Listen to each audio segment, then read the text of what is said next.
What's going on, guys? Bradley Martyn, and today I want to teach you guys 4 little tricks that you can use damn near every day to get bigger arms. To get bigger arms today. Like if you did this today in the gym, you get bigger arms. Like 30-second abs. 30-second abs. What about tomorrow? Tomorrow too, if you did it tomorrow. Damn. And yesterday if you did it yesterday. Lifetime guarantee? Lifetime guarantee.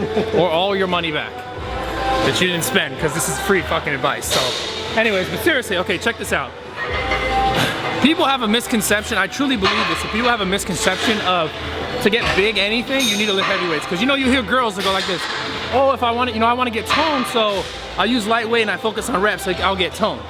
Bullshit. But anyways, but people have a misconception that if I lift heavy, I'll get bigger muscles. So I stay away from, you know, like Kevin, I'll stay away from heavy weights so I don't get too big. I don't want to be too bulky. I gotta maintain my girl's figure, right?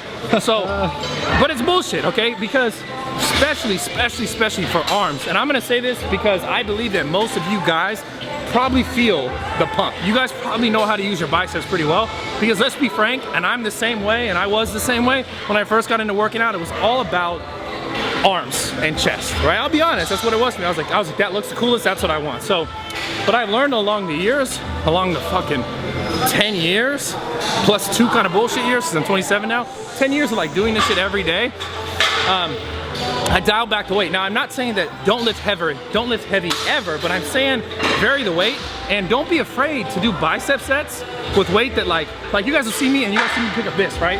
I'll pick up this, right? But the way that I'll do it will be so like focused, so controlled, where I'm actually getting like a full contraction. I'm not just, you know, people get heavy weights and they do this shit. I guess I don't even feel it in my bicep. I literally don't feel shit in my bicep. Like it's flying, look. See what I'm saying? Look, you ready? You ready? That's fine. Look, you ready? Watch my shit. I don't feel shit. All I feel is my shoulder and my hip. Now, people do this, right? Versus, imagine grabbing a weight that you can manhandle. It's easy. And control it the whole way through. So like, the whole rep, you're like this. Imagine going slow and contracting as hard as you can. As hard as you can. I'm shaking. Can they see that? They probably can't see that. I'm shaking. Right? And go back down real slow. Right? Versus this. Because you're just trying to move the weight. I mean, it looks cooler. It's cooler on the gram. You know, when you load a weight, you bounce it off the thing. But anyways, the point is this, guys. I spit on the camera. Hope they didn't see that. Don't be afraid to do sets of 30. I know it sounds crazy. It sounds fucking crazy. But if you can keep that contraction on the muscle, you're going to get crazy blood flow. You're going to feel good. And I guarantee you, you'll look in the mirror and your arms will look bigger that day. That's one tip, and I'm not playing, guys. So the tip basically is this, besides the mirror stuff, is controlled, higher reps. Controlled, just like try and make every rep the same. And I've said this in other videos, but I want to make it a point. Like I want to do a video just about this because I believe in it so much, and I've practiced it, and I've applied it to myself over the last 10 years, like I said, jokingly, but I mean that. I really tried this. I went from always lifting heavy, specifically for arms, to still lifting heavy, a lot less, once or twice a month. And then most of the time is like a lighter weight, super hard contractions. Higher reps, super hard contractions. And I saw an improvement, specifically in my shitty right tricep, as you guys know if you watch my videos. But, so, try that. Number 1, decrease the weight, focus on the contraction. Maybe if you want, if you feel like you have a ton of energy in your biceps, do more exercises. Or sometimes like I'll feel good when I'm doing an exercise. Let's say this, I love this exercise, right? The barbell hex curl. And if you feel great while you're doing it, you feel a great pump, maybe do more sets of it. Like maybe that day you're like, I'm doing this, excuse me, so I'm gonna do it 4 sets, right? Let's say you're on your 3rd set and you're like, man, this feels really good. I'm getting a great pump. I feel it in the bicep. I don't feel it in my elbow this time. I don't feel it in my shoulder. I don't feel it in my back. And everything feels right. Fuck what traditional thinking is, which is like, oh, you did 4 sets, so move on to the next exercise. Then you do it and you're kind of like, I don't really feel too good about this. I feel my shoulder, I feel my elbow. Like you feel your joints, right? And not necessarily the muscle.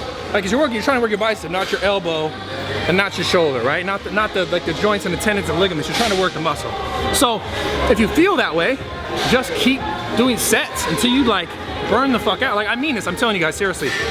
If you're gonna do 5 sets and it feels amazing, do 10 sets. Like, you don't need to do 15 different exercises to get bigger arms. You need to do exercises more efficiently to get bigger arms, to get bigger anything. Like, you have to understand that it goes for any muscle group. If you feel good, just keep going, right? Don't be afraid to keep going. Your body doesn't understand, oh, this is a hex curl, oh, this is a hammer curl, oh, this is a bench press. Your body, oh, it's a squat. Your body does not understand like the difference in like the exercises you're doing. It'll understand angles and like different kinds of tensions, right, and pressure. But it's not gonna know that you did 10 sets or 50 sets or 100 sets. So I'm kind of getting long and drawn out here, but that's tip 1. Tip 2, go ahead. What's tip 2? The 4th one's the best one.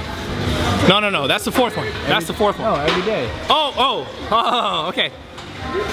Tip 2. That wasn't the second tip I wanted to give though. That was the 3rd tip. Oh shit. The second one. What was the second one? Motherfucker, you're supposed to be my wingman. What kind of wingman are you? We can't cut these videos. You have to figure this out. 3rd tip. 3rd tip? You better think of the other tip. 1, 3, and 2, you know? Okay, well, the second tip is, and I know I've joked about this tons of times, try and hit arms every day. I know, look, just hear me out. I'm not saying do 15 sets and then 10 exercises and do all that shit every single day. I'm saying hit your leg workout, go ham, and put like some bicep, some tricep exercise, one of each at the end of that workout. In your bench, same thing, at the end of the workout, not in the beginning, not in the middle, at the end, when you've done everything else that, you know, everything else is said and done. Just to like overload it in a sense, like you're doing a lot of work. So, and if you notice it doesn't work, or you notice like when you finally get to your arm workout, you're like beat, then maybe don't do it every day. But I noticed for me that it's not really hard on my body, like it's not super hard on my nervous system to hit arms, right? So judge it by yourself, right? Which is the next thing. That was the next tip. Yeah. It was find exercises that work for you, that you like. I've spent so much time in the gym doing certain things that people would say, oh, hey, this is a great exercise, just do it. Even what I'm saying right now, when I'm teaching you guys, try it. If you don't like it, be like, all right, I'm not gonna do that. Like hitting arms every day, like I said. People will always tell you, oh, this is the exercise. You know, the jack guys, like, this is the exercise. But everyone's different. Like, try to find what works for you. So try different machines. Don't be afraid to try different, like, angles, different ways to set up. Like, preacher stuff, 1-arm stuff, 2-arm stuff, like, moving your body in certain angles. Like, I found something that I love, and we don't have it in here, but it's a preacher curl, machine preacher curl. And they always have this at Shit 4 Hour Fitness. And you go like this, basically, right?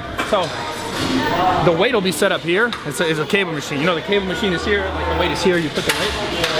And what I'll do is something I've learned, I love it. You guys could try it if you want to, but I just spent time trying to figure out what felt good for me, right? Because I always try to fix my shit side, right? So, depending on which arm you're working, you're gonna turn, right? So if I'm working my right arm, I'm gonna be facing this way. If I'm working my left arm, I'm gonna be facing this way. So I would set up in a way where, normally you're supposed to go like this, right? Right, I'd set up in a way where I'm gonna work this arm, I face my whole body this way, and I'll come here, all right? And, you know, do 12 reps, do 15 reps, but the point is, like, don't get caught up in something that someone else says, oh, this is the one.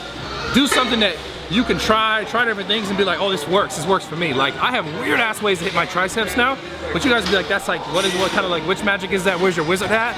But I promise you, like, trying to figure out what works for you rather than just seeing what everyone else is doing or what everyone else is suggesting to do, you're gonna be better off at the time. And you're gonna know your body best and what feels good. If you feel, like Kevin was saying, some guys would say do this certain exercise, right? And I really like that. He'll feel in his, like I said earlier, you'll feel in your shoulder or you'll feel in your elbow, but you're not really feeling where you need to feel it. And third, is that 3? That's 3rd. So the 4th one, and the most important one, is wear this fucking shirt.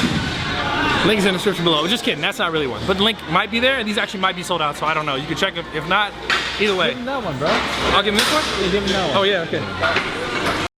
After I did the deadlift, the deadlift to the Zercher, which was like I put the bar here, then I put it here, and I stood up. I kind of fucked my shoulder up a little bit, so. A lot of it. A lot of it, and it's been bothering me. So I brought over the one and only Dr. Ray. What's going on? And the crazy thing is, like, we want to figure out, like, what should we do next? Like, I feel like we should make a video. You guys like the video so much, like, it's like the chronicles of, like, Brad and Ray, like Brad and Dr. Ray. Like, what should we do next? So leave a description, I'll leave the description, but you in the comment section below, figure out what should we go do next. And he'll teach you some shit along the way. Because he's like this guy's a genius, actually. I learned. Like not just a doctor, not just a chiropractor.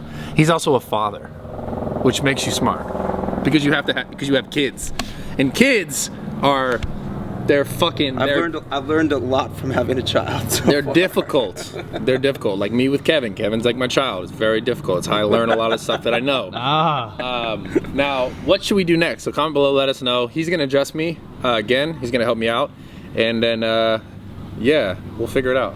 Well, we were just talking about that right-sided dominance. You know, being right-handed, left-handed.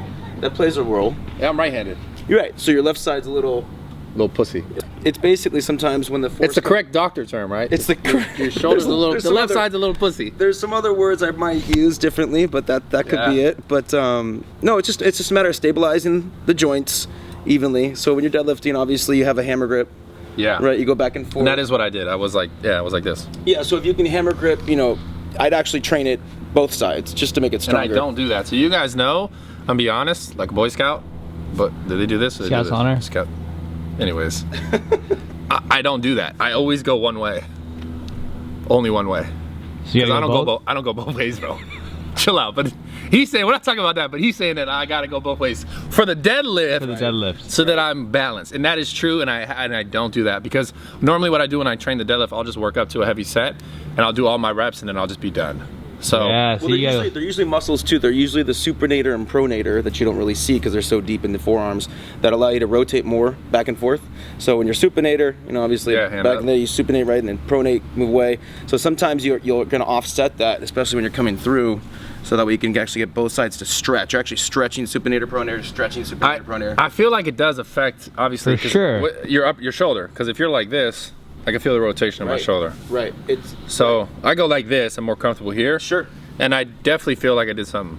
Yeah. Something in the back of my shoulder. And it's basically just looking at the mechanics of the movement. I mean, if you're gonna, you know, golfers get it. You know, baseball players get it. Pitcher. You know, if you could do everything both sides in life, probably the body would be a lot more balanced overall for a longer time. But you know, that's hard to do. Yeah, can't go both ways all the time in life. All the time. No. Can't. So it's good to keep it stabilized. Yeah. And that's the game. So they gotta play. Yeah, you gotta work both in a way, or at least take care of both in a way that. Absolutely. Yeah. Absolutely. That's it. Hayes, what do you think? Yeah. The grass stays good. See, dogs are so simple. Only a few things in life that dogs care about. Right? Wait, hold on. Come close. Come close. Stay there. Stay. Look at her eyes. Wait, get out of the sun. Can you, yeah, there you go. Now, you know why I named her Hayes? She has hazel eyes. Come here, you cute girl. And she also wears clothes because she's pretty much a human. All right, let's do this shit. What are we doing for the rest of this video? You're getting adjusted. Well, yeah, right. I think what we should do is work on this section, and then what we'll do is we'll test the range of motion, not like we did with the legs, but you know, something similar where you can see the rotation is longer, so that way it's more in place, just like this one was. Okay, let's do it. All right.